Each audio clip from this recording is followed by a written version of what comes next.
ভাই 10-20টা টাকা দিবেন? আপনি কি শুরু করেছেন? দু একদিন পর পর এসে বলেন আমাকে কিছু টাকা দেন, 10-20টা টাকা দেন। আমার কাছে টাকা নেই ভাই, আমি দিতে পারবো না আপনাকে কোনো টাকা।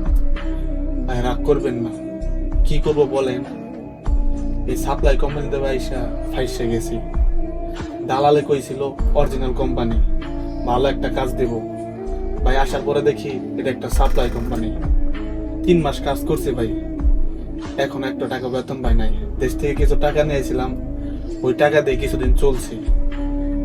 এখন ভাই বাজার সাজার সব শেষ হয়ে গেছে ভাই, চাল ডাল কিচ্ছু নাই। যদি 10-20টা টাকা দিতেন, 1 কেজি চাল আর কিছু ডাল না রান্না করে খাইতাম ভাই।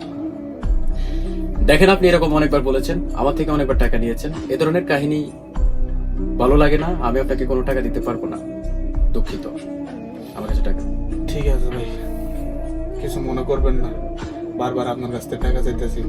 ভাই কি করবো বলেন, সবাই আমরা এই পরিস্থিতির শিকার। আচ্ছা ভাই ঠিক আছে, তো জায়গা